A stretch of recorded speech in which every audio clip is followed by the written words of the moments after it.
పుత్ర పవిత్ర ఆత్మ నామమున ఆమెన్. సర్వమునకు మూలకారకుడైన సర్వేశ్వర, సర్వ సృష్టికర్త, సర్వ మానవాళి ప్రేమకుడ, మీకే స్తుతులు, మీకే మహిమ, మీకే ఘనత ఎప్పుడు ఎల్లప్పుడూ కలుగును గాక. ప్రభువా, తండ్రి యెహోవా దేవా, కరోనాకాలంలో మీరు చేసినటువంటి అద్భుత కార్యాలను గత 5 రోజుల నుంచి 5 భాగాలుగా మీ మహిమను ప్రకటించుకుంటున్నాం తండ్రి.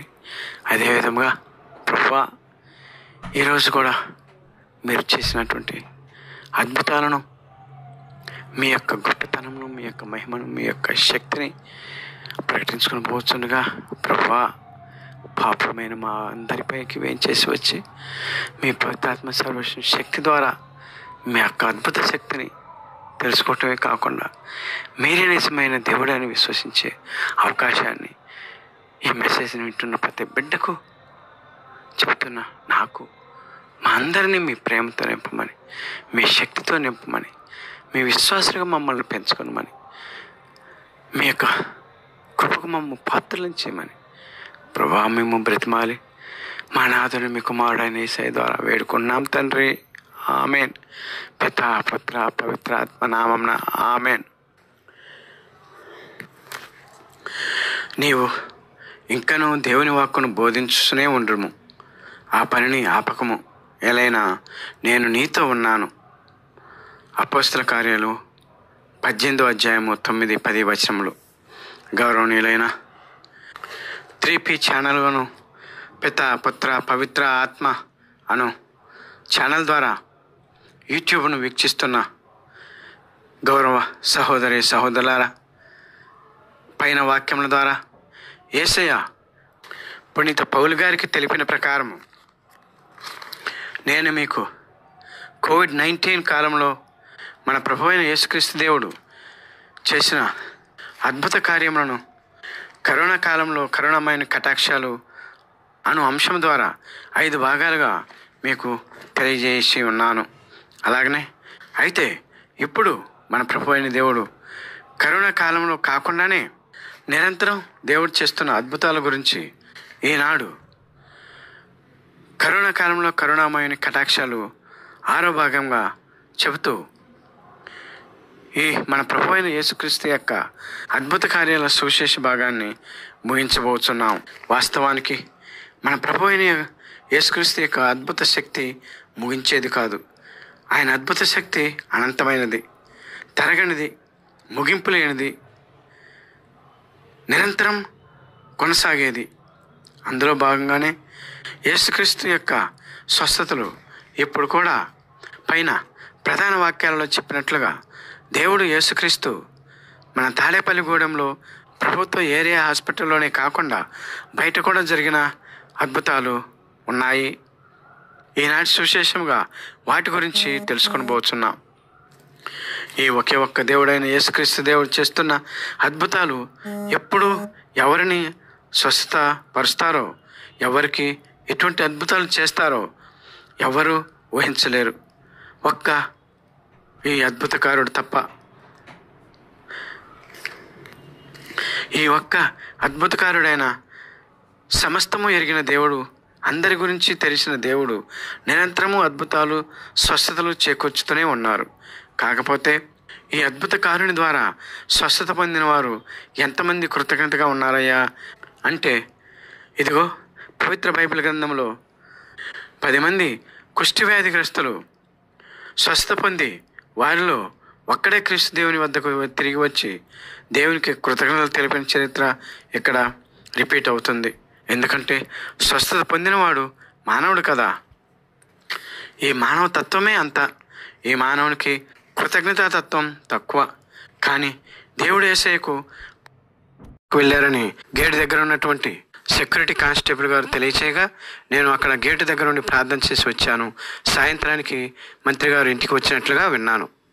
మా ఇంట్లో కూడా నా కుమారుడికి వచ్చిన కెరటోకొనస్ అను కళ్ళకు సంబంధించిన వ్యాధిని మన ప్రభు అయిన దేవుడు 1 సంవత్సరం 6 నెలలు ప్రార్థించాను. దేవుడు నా కుమారుడికి స్వస్థతను దయచేశారు. మరొక అద్భుతం అయితే దేవుడు వెంటనే స్వస్థతను ఇచ్చారు. అది 2000 మార్చి 21వ తారీఖు తేతలి గ్రామంలో నేషనల్ హైవే నడి రోడ్డున యాక్సిడెంట్కు గురైన వ్యక్తికి.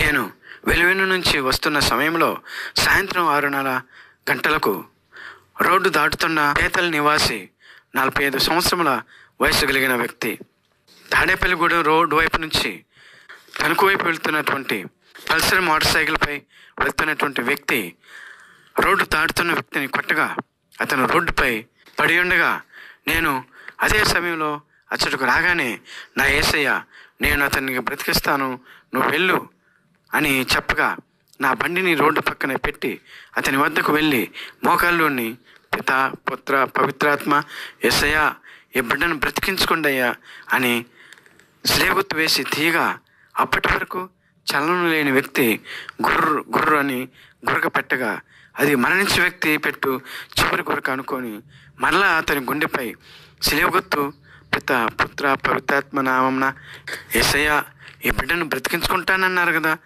బ్రతికించండి స్వామి అని సిలువగుత్తు వేసి తీయగా వెంటనే ఆ వ్యక్తి అమ్మా అయ్యా అని మూలిగి కదులుగా అప్పటి వరకు దూరంగా ఉండి ప్రేక్షకులుగా చూస్తున్నటువంటి రోడ్డుకు 4 వైపులా ఉన్నటువంటి వారంతా పరిగెత్తుకుంటూ అక్కడికి వచ్చారు.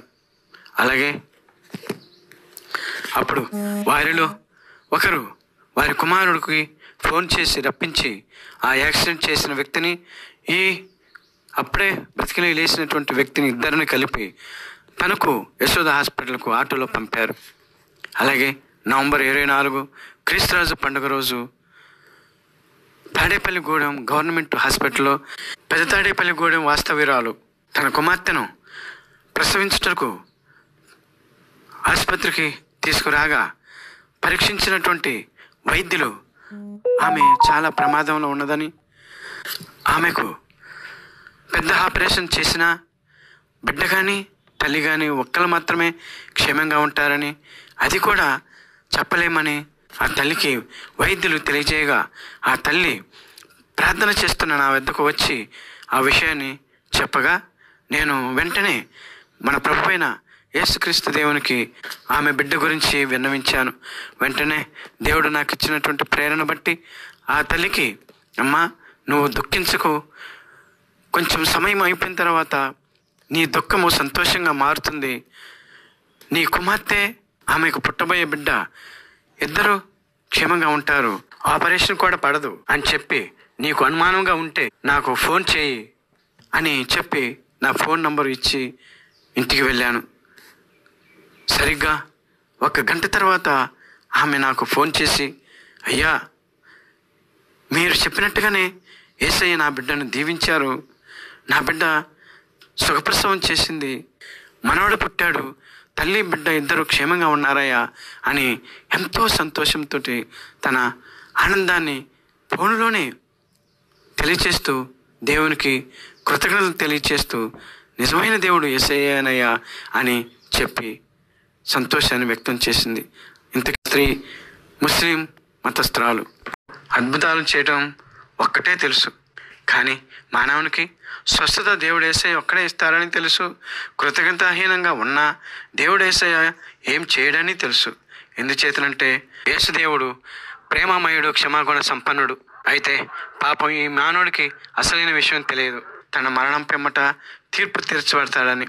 స్వస్థత ఇచ్చిన క్రీస్తు దేవుడే మరణించి మరీ మనిషికి రక్షణ ఇచ్చిన దేవుడే మనిషికి మరణించిన పిమ్మట తీర్పు తీరుస్తాడని, ఆ తీర్పులో మానవుడు దొరికిపోతాడని. ఇక్కడ ఈ మానవుడు చూపించిన కృతజ్ఞతాహీనత అక్కడ తండ్రి దేవుని ముందు బట్టబయలు అవుతుందని.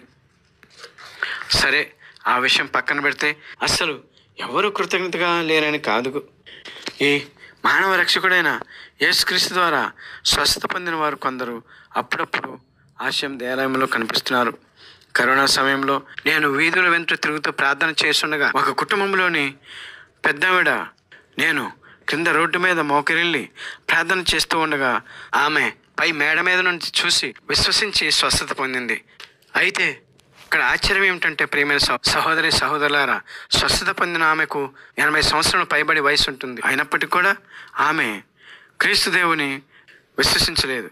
కానీ ఆమె కుమారుడు మాత్రం దేవుడు యేసుక్రీస్తును నమ్మారు. తన తల్లి కరోనా సమయంలో దేవుడు యేసుక్రీస్తు యొక్క శక్తి ద్వారా స్వస్థత పొందిందని విశ్వసించాడు. అప్పటి నుండి కరోనా తగ్గిన తరువాత ప్రతి ఆదివారం చర్చికి రావటం ప్రారంభించి దివ్య పూజ బలిలో పాల్గొంటున్నాడు. ఈ విషయం అంతా నాకు ఒకసారి చర్చిలో నన్ను గుర్తుపట్టిన ఆయనే చెప్పారు.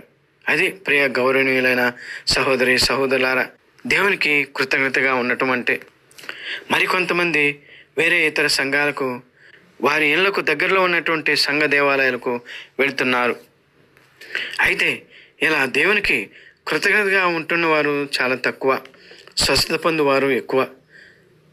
ఎంత ఎక్కువ అంటే కనీసం నెలకు ఒక్క అనారోగ్యవంతులైన స్వస్థత పొందుతున్నారు ఈ ప్రభుత్వ ఆసుపత్రిలో. గౌరవనీయులారా, అలా దేవుడైన యేసుక్రీస్తు ఇచ్చిన స్వస్థతలో కొన్నిటిని మనం ఇప్పుడు తెలుసుకుందాం. అయితే మనమంతా ఒక విషయాన్ని ఇప్పుడు అర్థం చేసుకోవాలి ప్రియమైన సహోదరి సహోదరులారా. అద్భుతాలన్నీ ప్రార్థించిన వెంటనే కొన్ని జరిగాయి, కొన్ని ఒక గంటలో జరిగినవి ఉన్నవి, కొన్ని రోజుల్లో జరిగినవి ఉన్నవి, కొన్ని నెలల తర్వాత జరిగినవి ఉన్నాయి. కానీ ఇవన్నీ విడవకుండా ప్రార్థన చేయగా జరిగాయి. ఏది ఏమైనా మరొక విషయం తెలుసుకోవాలి సహోదరి సహోదరులారా. ఈ అద్భుతాలలో 2 స్వయాన దేవుడే నాకు వారి కొరకు వెళ్ళి ప్రార్థన చేయమనగా వెళ్ళి ప్రార్థన చేయగా వారు స్వస్థ పొందారు. ఇప్పుడు అవేంటో చూద్దాం. ముదునూరుకు చెందిన నా స్టూడెంట్ వాళ్ళ నాన్నగారు చాలా ప్రమాద స్థితిలో ఉండగా ఆ స్టూడెంట్ ఫోన్ చేసి చెప్పిన వెంటనే వ్యక్తిగతంగా ప్రార్థన చేశాను, జపమాల చెప్పాను, మరియు మరుసటి ఉదయం కూడా ప్రార్థన చేశాను. అప్పుడు ఆ స్టూడెంట్ ఫోన్ చేసి తన తండ్రి గారు స్వస్థత పొందారని స్వయాన చెప్పింది. మరొకటి, మన రాష్ట్రానికి దేవాదాయ ధర్మాదాయ శాఖకు మంత్రిగా పనిచేసినటువంటి పైడికొండల మాణిక్యాలరావు గారికి జ్వరం వచ్చినదని నాకు దేవుడు కలలో చెప్పగా నేను స్వయాన వారు ఉన్నటువంటి మంత్రిగా ఉన్న సమయంలో గీతామందిరం రోడ్లో అద్దెకు ఉంటున్న ఇంటి వద్ద ఉదయం వెళ్ళి ప్రార్థన చేసి వచ్చాను. అప్పటికే 2 వారాలు గడిచిన తర్వాత యథావిధిగా హాస్పిటల్కు ప్రార్థనకు వెళ్ళగా ఒక వ్యక్తి భీమవరంలో విష్ణు కాలేజీ బస్సు డ్రైవర్ గారు, ఆయన నా వద్దకు వచ్చి తన మనవడు చాలా ప్రమాదంగా ఉన్నారని, పెరట్లో ఉన్న బిడ్డని ఐసీయూలో పెట్టి ప్రమాద స్థితిలో ఉన్న బిడ్డను ఏలూరు ప్రభుత్వ హాస్పిటల్కి తరలించారని, అందువలన ఆ బిడ్డ కొరకు ప్రార్థన చేయమని ఆ డ్రైవర్ గారు కోరిన విధంగానే వెంటనే ప్రార్థన చేసి ఆయనకు కూడా, డ్రైవర్ గారు మీరు ఏమీ చింతించకండి, మీ మనవడు క్షేమంగా ఉంటాడు, ఈ ఆసుపత్రిలో ఉన్న మీ కుమార్తె కూడా క్షేమంగా ఆరోగ్యంగా ఉంటుంది, మీకు కావాలంటే నాకు ఫోన్ చేసి చెప్పండి మీ బిడ్డ బాగున్న విషయాన్ని అని చెప్పి నా ఫోన్ నంబర్ ఇచ్చాను. అతను 3 రోజుల తర్వాత నాకు ఫోన్ చేసి ఎంతో సంతోషంగా, సార్ నా మనవడు చాలా ఆరోగ్యంగా ఉన్నాడు, ఇప్పుడు నేను ఆసుపత్రి దగ్గరే ఉన్నాను, నా మనవడిని ఐసీయూలో చూస్తూ మీకు ఫోన్ చేస్తున్నాను సార్, దేవుడు యేసయ్య ఎంతో అద్భుతకారుడండి, శక్తి సంపన్నుడండి, మేము ఆయనను విశ్వసిస్తామండి అని చెప్పి ఆనందభరితుడై తన కృతజ్ఞతను తెలియచేశాడు. ప్రియమైన సహోదరి సహోదరులారా, మరొక అద్భుతం 2 నెలల క్రితం జరిగింది. ఆమె పెద్ద వయస్కురాలే, హైదరాబాదులో ఉంటారు. ఆమెకు చిన్న ప్రేగుకు రంధ్రం పడిందని, ఆమె చిట్ట రోజులుగా ఆమె బిడ్డలు ఈ తాడేపల్లిగూడెం ప్రభుత్వ ఆసుపత్రిలో తీసుకువచ్చి వైద్యం చేస్తున్నారు. అయితే ఆమె ప్రార్థన చేయించుకొని తనకు గాయమున్న చోట శిలువ గుర్తు వేయించుకున్నది. అటు పిమ్మట 3 రోజుల తర్వాత వారు ఎక్స్రే తీయించుకొనగా ఆ చిన్న ప్రేగుపై పడ్డటువంటి గాయం పూడిపోయినట్లుగా ఎక్స్రే రిపోర్ట్లు వచ్చాయని నాకు తెలియజేసి ఆ కుటుంబ సభ్యులందరూ పరమానంద భరితులయ్యారు. యేసయ్యను ఎంతగానో స్తుతించుకున్నారు. ఆమె బైబిల్ మిషన్కు సంబంధించిన క్రైస్తవ భక్తురాలు. ఇప్పటి వరకు నేను చెప్పినవి కేవలం కొన్ని అద్భుతాలు మాత్రమే. ప్రియమైన గౌరవ సహోదరి సహోదరులారా, అసలు వాస్తవానికి చెప్పాలంటే కనీసం మన తాడేపల్లిగూడెం ఏరియా ప్రభుత్వ ఆసుపత్రిలో కనీసం నెలకు ఒక అద్భుతమైన ఈ దేవుడైన యేసుక్రీస్తు చేస్తున్నారంటే మీరు నమ్ముతారా? ఇది వాస్తవం ప్రియమైన స్నేహితులారా. అయితే ఇన్ని గొప్ప అద్భుతాలు చేస్తున్న క్రీస్తు దేవుని ప్రేరణతో కూడిన బాధ ఒకటి నాలో ఉంది. అది ఏమిటనగా, తాడేపల్లిగూడెం ఏరియా ఆసుపత్రిలో అనేక మంది వ్యాధులతోనూ ప్రమాదాలతోనూ వైద్యం కోసం వస్తున్నారు. అయితే పేషెంట్లో లోపల ఎంతో నొప్పులతో వైద్యం చేయించుకుంటుంటే వారికి సంబంధించిన తల్లిదండ్రులు లేక బిడ్డలు లేక స్నేహితులు లేక బంధువులు పగిలిన హృదయాలతోనూ తారుమారైన జీవితాలతోనూ అక్కడికి వచ్చి చెట్ల కింద కూర్చొని దుఃఖించువారు ఉంటున్నారు. కాబట్టి వారు స్వస్థకారుడు, దుఃఖితులను ఓదార్చు దేవుడు, పగిలిన గుండెల గాయాలను మాన్పు దేవుడు, అద్భుతకారుడైన యేసుక్రీస్తు దేవునికి నిలయం పవిత్ర దేవాలయాన్ని నిర్మించమని దేవుని ప్రేరణాత్మక ఆజ్ఞ.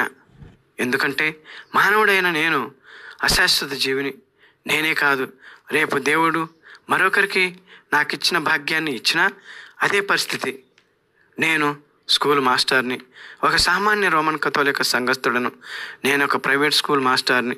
నేను సమయానుకూలతను బట్టి కేవలం ఒక 10 లేక 20 నిమిషాలు మాత్రమే ఆ ఆసుపత్రికి వెళ్ళి ప్రార్థన చేయగలుగుతున్నాను. అదే అక్కడ దేవుని యొక్క నిలయమైన పవిత్ర దేవాలయం ఉంటే అక్కడకు వచ్చే దుఃఖితులు, అనారోగులు, వారి బంధువులు, స్నేహితులు, చివరకు వైద్యులు, వైద్య సిబ్బంది కూడా నిత్య సత్య స్వస్థతకారుడైన యేసుక్రీస్తును, ఆత్మల రక్షకుడు అయిన దేవుణ్ణి ఆలయానికి వెళ్ళి వారిని శరణుగోరి ప్రార్థించి దైవానుభూతిని పొంది దైవ ప్రేరణతో వారి సన్నిధిలో కూర్చొని మానసిక స్థిమితిని పొంది వారి హృదయ లోతుల్లోకి, వారి జీవితాల్లోకి దేవుడు యేసును ఆరాధించుకొని ఆహ్వానించుకొని అవకాశం ఉంటుంది. కానీ ఈ విషయంలో నేను అశక్తుడనని దేవుని మొరపెట్టుకుంటున్నాను. కానీ క్రీస్తు యేసు శక్తికి మించింది ఏదీ లేదు.